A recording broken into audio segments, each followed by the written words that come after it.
Hi friends, ഇന്ന് നമ്മൾ തയ്യാറാക്കാൻ പോകുന്നത് ചോറിനൊപ്പം നമുക്ക് ഒഴിച്ച് കഴിക്കാൻ പറ്റുന്ന വളരെ ടേസ്റ്റി ആയിട്ടുള്ളതും അതുപോലെ തന്നെ വളരെ പെട്ടെന്ന് തന്നെ നമുക്ക് തയ്യാറാക്കാൻ പറ്റുന്നതുമായുള്ള ഒരു ഒഴിച്ചുകറിയാണ്. അപ്പോൾ ഈ വീഡിയോ എല്ലാവർക്കും ഇഷ്ടമാവുമെന്ന് വിചാരിക്കുന്നു. വീഡിയോ ഇഷ്ടമാവുകയാണെങ്കിൽ ലൈക്ക് ചെയ്യാനും ഷെയർ ചെയ്യാനും കമൻറ്റ് ചെയ്യാനും പിന്നെ നമ്മുടെ ഈ കുഞ്ഞു ചാനലിന് സബ്സ്ക്രൈബ് ചെയ്ത് സപ്പോർട്ട് ചെയ്യാനും മറക്കരുത്. സബ്സ്ക്രൈബ് ചെയ്യുമ്പോൾ തൊട്ടടുത്തൊരു ബെൽ ബട്ടൺ കാണാം, അതിൽ ഓൾ എന്ന ഓപ്ഷൻ ഒന്ന് ഇനേബിൾ ചെയ്ത് വെക്കുക. അപ്പോൾ ഞാനിടുന്ന വീഡിയോസിൻ്റെ ഒക്കെ നോട്ടിഫിക്കേഷൻ നിങ്ങൾക്ക് അപ്പോൾ തന്നെ കിട്ടുന്നതായിരിക്കും. അപ്പോൾ നമുക്ക് നേരെ വീഡിയോയിലേക്ക് പോകാം. അപ്പോൾ നമ്മൾ ഈ കറി വെക്കുന്നത് വെള്ളരിക്ക കൊണ്ടാണ്. ഞാനൊരു ചെറിയ വെള്ളരിക്ക എടുത്തിട്ടുണ്ട്. 350-400 ഗ്രാം വലുപ്പത്തിലുള്ള ഒരു വെള്ളരിക്കയാണ് എടുത്തിട്ടുള്ളത്. ഇനി ഈ വെള്ളരിക്ക നമുക്കൊന്ന് രണ്ടായിട്ടൊന്ന് മുറിച്ചെടുത്തിട്ട് ഇതിൻ്റെ തോലൊക്കെ ചെത്തിയിട്ട് ഇതൊന്ന് ക്ലീൻ ചെയ്തെടുക്കണം. നമ്മൾ വെള്ളരിക്ക ക്ലീൻ ചെയ്യുമ്പോൾ ദാണ്ട് ഇതേപോലെ ചെറിയ കഷ്ണങ്ങളാക്കിയിട്ട് അതിൻ്റെ അരി ഇതുപോലെ എടുത്ത് കളയുകയാണെങ്കിൽ നമുക്ക് പെട്ടെന്ന് തന്നെ അത് ക്ലീൻ ചെയ്തെടുക്കാൻ പറ്റും. എന്നിട്ട് ദാണ്ട് ഇതുപോലെ ചെറിയ കഷ്ണങ്ങളാക്കി എടുത്താൽ മാത്രം മതി. അപ്പം ഞാനൊരു മൺചട്ടി അടുപ്പത്ത് വെച്ചിട്ടുണ്ട്. അതിലേക്ക് നമ്മൾ കട്ട് ചെയ്ത് വെച്ചിരിക്കുന്ന വെള്ളരിക്ക ചേർത്ത് കൊടുക്കുന്നുണ്ട്. വെള്ളരിക്ക കട്ട് ചെയ്ത് വെച്ചിട്ട് ഞാൻ ഒന്ന് കഴുകി എടുത്തിട്ടുള്ളതാണ് കേട്ടോ. അപ്പോൾ അത് ചേർത്ത് കൊടുത്തിട്ട് അതിൻ്റെ കൂടെ തന്നെ ഞാൻ 4-5 ചുവന്നുള്ളി കട്ട് ചെയ്തതും അതുപോലെ 2-3 പച്ചമുളകും കൂടി ചേർത്ത് കൊടുക്കുന്നുണ്ട്. ഇനി ഇപ്പോൾ ചുവന്നുള്ളി ഇല്ലെന്നുണ്ടെങ്കിൽ സവാള ചേർത്ത് കൊടുത്താലും മതി. ഇനി നമുക്കിതിലേക്ക് ചേർക്കേണ്ടത് 1/4 ടീസ്പൂൺ മഞ്ഞൾപ്പൊടിയാണ്. അതിൻ്റെ കൂടെ തന്നെ ഇതിലേക്ക് ആവശ്യമായിട്ടുള്ള ഉപ്പ് കൂടി ചേർത്ത് കൊടുക്കാം. ഇനി വേണ്ടത് കുറച്ച് മുളക് പൊടിയാണ്. വളരെ കുറച്ച് മുളക് പൊടി ചേർത്താൽ മതി. ഒരു 1/4 ടീസ്പൂണിലും കുറച്ചും കൂടി ഞാൻ എടുത്തിട്ടുണ്ട്. നമ്മൾ ഒരുപാട് മുളക് പൊടി ഒന്നും ഇതിൽ ചേർക്കുന്നില്ല. അപ്പോൾ ഇനി നമുക്കിതിലേക്ക് വേണ്ടത് കുറച്ച് വെള്ളമാണ്. ഇത് വേവിച്ചെടുക്കാൻ ആവശ്യമായിട്ടുള്ള വെള്ളം നമുക്ക് ഒഴിച്ചു കൊടുക്കാം. ഒരുപാട് വെള്ളത്തിൻ്റെ ആവശ്യമില്ല. നമ്മുടെ വെള്ളരിക്കയിൽ നിന്നും കുറച്ച് വെള്ളം ഇറങ്ങി കിട്ടും. ഇതൊന്ന് വെന്ത് കിട്ടാൻ ആവശ്യമായിട്ടുള്ള കുറച്ച് വെള്ളം മാത്രം ഒഴിച്ചു കൊടുക്കുക. എന്നിട്ട് എല്ലാം കൂടി ഒന്ന് ഇളക്കി ചേർത്ത് കൊടുത്തിട്ട് ഇതൊന്ന് നമുക്കൊന്ന് വേവിക്കാനായിട്ട് വെക്കണം. ഒരു 7-8 മിനിറ്റ് വേണം ഇതൊന്ന് വെന്ത് വരാനായിട്ട്. വെള്ളരിക്കയൊക്കെ നല്ലതുപോലെ ഒന്ന് വെന്ത് വരണം.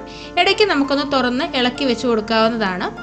അപ്പോൾ ഞാൻ ഇതിലേക്ക് കുറച്ച് കറിവേപ്പിലയും കൂടി ഇട്ട് കൊടുക്കുന്നുണ്ട്. എന്നിട്ട് നമുക്ക് അടച്ചു വെച്ചിട്ട് ഇതൊന്ന് കുക്ക് ചെയ്യാം. വെള്ളരിക്കയൊക്കെ ഒന്ന് വെന്ത് വരുമ്പോഴേക്കും നമുക്ക് അതിനുള്ള അരപ്പ് തയ്യാറാക്കാം. ഞാനിവിടെ 1 മുറി തേങ്ങ ചിരകിയത് എടുത്തിട്ടുണ്ട്. അതിൻ്റെ കൂടെ തന്നെ 4-5 ചുവന്നുള്ളിയും കൂടി എടുത്തിട്ടുണ്ട്. ഇനി ഇതിലേക്ക് ചെറിയ ജീരകമാണ് ചേർത്ത് കൊടുക്കേണ്ടത്. 1/4 ടീസ്പൂൺ ചെറിയ ജീരകമാണ് ചേർക്കുന്നത്. അതിൻ്റെ കൂടെ തന്നെ കുറച്ച് മഞ്ഞൾപ്പൊടി കൂടി ചേർത്ത് കൊടുക്കാം. നമ്മൾ വെള്ളരിക്ക വേവിക്കാൻ വെച്ചപ്പോൾ കുറച്ച് മഞ്ഞൾപ്പൊടി ചേർത്ത് കൊടുത്തിട്ടുണ്ട്. അതുകൊണ്ട് വളരെ കുറച്ച് മാത്രം നമ്മളിപ്പോൾ ചേർത്താൽ മതി. ഇനി ഇതെല്ലാം കൂടി നമുക്ക് മിക്സിയുടെ ജാറിലിട്ടിട്ട് നല്ല ഫൈനായിട്ട് അരച്ചെടുക്കണം. നല്ല രീതിയിൽ തന്നെ പേസ്റ്റായിട്ട് തന്നെ ഇത് അരച്ചെടുക്കണം. അപ്പോൾ നമുക്കൊന്ന് അരച്ചെടുത്തിട്ട് വരാം. ഇപ്പോൾ ദാണ്ട് ഒരു 5 മിനിറ്റ് ആയപ്പോൾ നമ്മുടെ വെള്ളരിക്കയൊക്കെ ഒന്ന് വെന്തോന്നറിയാൻ ഞാനിതൊന്ന് തുറന്ന് നോക്കിയിട്ടുണ്ട്. കുറച്ചുകൂടി ഒന്ന് വേവാനുണ്ട്. ഒരു 2 മിനിറ്റും കൂടി നമുക്കൊന്ന് വെച്ച് കൊടുക്കാം. അപ്പോൾ ഒന്നുകൂടി ഒന്ന് ഇളക്കി ചേർത്ത് കൊടുത്തിട്ട് 2 മിനിറ്റും കൂടി ഒന്ന് അടച്ചു വെച്ചിട്ട് ഒന്ന് കുക്ക് ചെയ്യാം.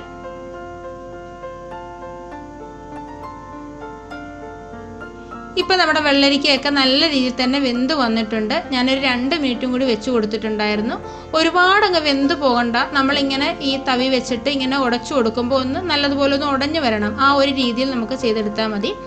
നമുക്ക് വേണമെന്നുണ്ടെങ്കിൽ ഈ കറി പ്രഷർ കുക്കറിൽ ചെയ്യാവുന്നതാണ്. അപ്പോൾ വെള്ളരിക്കയൊക്കെ നമുക്ക് ഒറ്റ വിസിൽ കൊണ്ട് തന്നെ വെന്ത് വരും. അങ്ങനെ വേണമെങ്കിലും ചെയ്യാവുന്നതാണ്. ഇനി ഇതിലേക്ക് നമുക്ക് നേരത്തെ നമ്മൾ അരച്ചു വെച്ചിരിക്കുന്ന ആ തേങ്ങയുടെ കൂട്ട് ഇതിലേക്ക് ചേർത്ത് കൊടുക്കുന്നുണ്ട്. അപ്പോൾ നമ്മുടെ ഫ്ലെയിം ഒന്ന് കുറച്ച് വെച്ച് കൊടുത്തിട്ട് വേണം നമ്മളിതിലേക്ക് അരപ്പ് ചേർത്ത് കൊടുക്കാൻ. ഒരുപാട് തീ ആയി കഴിഞ്ഞാൽ നമ്മുടെ ഈ അരപ്പിടുന്ന പാടെ അങ്ങ് തിളച്ച് പോകും. നമുക്ക് ഈ കറി ഒരുപാട് തിളയ്ക്കേണ്ട ആവശ്യമില്ല. അപ്പോൾ അതാണ്ട് ഞാൻ അരപ്പൂടെ ചേർത്ത് കൊടുത്തിട്ട് ഒന്ന് ഇളക്കി ചേർത്ത് കൊടുക്കുന്നുണ്ട്.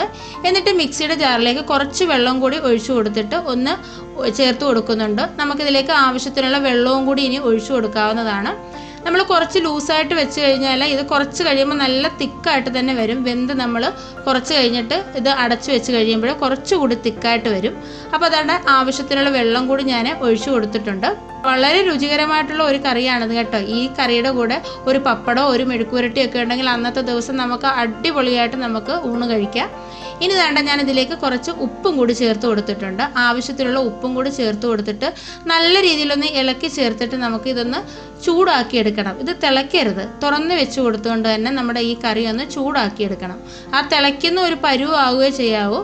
അല്ലാതെ ഒരുപാട് അങ്ങ് തിളച്ചു പോകരുത്. ഇടയ്ക്ക് താണ്ട് ഇതേപോലെ ഒന്ന് ഇളക്കി ചേർത്ത് കൊടുക്കണം. അല്ലെന്നുണ്ടെങ്കിൽ അടിയിൽ നിന്നുള്ള തിള ഇങ്ങനെ വന്നുകൊണ്ടിരിക്കും. അതുകൊണ്ട് നല്ലതുപോലെ ഒന്ന് ഇളക്കി ചേർത്ത് കൊടുക്കണം. അപ്പം നമ്മുടെ കറിയൊക്കെ നല്ല രീതിയിലൊന്ന് ചൂടായിട്ട് വന്നിട്ടുണ്ട്. ഇത്രയേ ഉള്ളൂ. വളരെ പെട്ടെന്ന് തന്നെ ചെയ്തെടുക്കാവുന്നതാണ്. അതുപോലെ തന്നെ വളരെ രുചികരവുമാണ്. നമ്മുടെ ഈ കറി കുറച്ച് കഴിയുമ്പോൾ നല്ല തിക്കായിട്ട് വരും. അപ്പോൾ ഇനി നമുക്ക് ഇതിലേക്കുള്ള കടുകാണ് താളിച്ചെടുക്കേണ്ടത്. കടുക് താളിക്കാനായിട്ട് ഞാനൊരു പാൻ അടുപ്പത്ത് വെച്ചിട്ട് അതിലേക്ക് 1 ടേബിൾ സ്പൂണോളം വെളിച്ചെണ്ണയാണ് ചേർത്ത് കൊടുക്കുന്നത്. വെളിച്ചെണ്ണ ചേർത്ത് വേണം നമ്മൾ കടുക് വറുക്കാൻ. അപ്പം നല്ലൊരു ടേസ്റ്റ് ആയിരിക്കും നമ്മുടെ ഈ കറിക്ക്.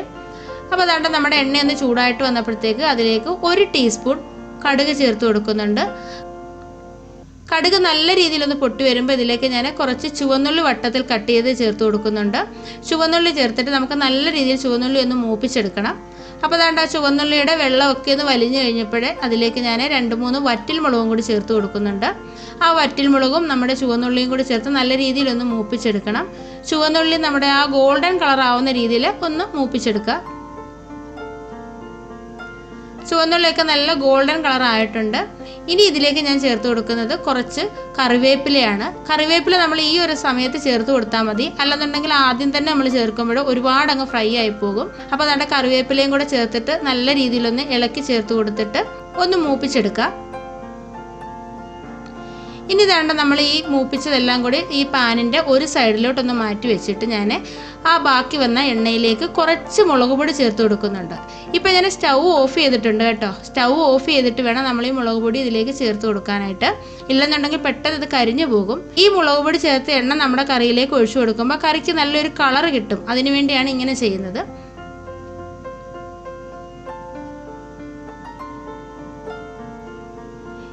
ഇപ്പോൾ ഇതാ കണ്ടില്ലേ, നമ്മുടെ ആ കറി കുറച്ചുകൂടി ഒന്ന് തിക്കായിട്ട് വന്നിട്ടുണ്ട്. ഇനി നമ്മൾ കടുക് വറുത്തത് ഇതിലേക്ക് ചേർത്ത് കൊടുക്കാം. അപ്പം നമ്മുടെ ഈ കടുക് വറുത്തതും കൂടി ഇതിലേക്ക് ഒഴിച്ച് കഴിയുമ്പോഴേ നമ്മുടെ കറി ഇവിടെ അടിപൊളിയായിട്ടുള്ള നമ്മുടെ ഈ കറി ഇവിടെ റെഡിയാവും. നല്ല ടേസ്റ്റാണ് കേട്ടോ. ഈ കടുക് വറുത്തതൊക്കെ ഇതിലേക്ക് ഒഴിച്ചു കൊടുക്കുമ്പോഴേ നല്ലൊരു മണമാണ്. അപ്പോൾ ഇന്നത്തെ വീഡിയോ ഇത്രയേ ഉള്ളൂ. അപ്പോൾ വീഡിയോ എല്ലാവർക്കും ഇഷ്ടമായെന്ന് വിചാരിക്കുന്നു. വീഡിയോ ഇഷ്ടമായിട്ടുണ്ടെങ്കിൽ ലൈക്ക് ചെയ്യാനും ഷെയർ ചെയ്യാനും കമൻറ്റ് ചെയ്യാനും പിന്നെ നമ്മുടെ ചാനൽ ഒന്ന് സബ്സ്ക്രൈബ് ചെയ്ത് സപ്പോർട്ട് ചെയ്യാനും മറക്കരുത്. അപ്പോൾ നമുക്ക് അടുത്തൊരു വീഡിയോയുമായിട്ട് വളരെ പെട്ടെന്ന് തന്നെ കാണാം. അതുവരേക്കും ബൈ ബൈ. Thank you.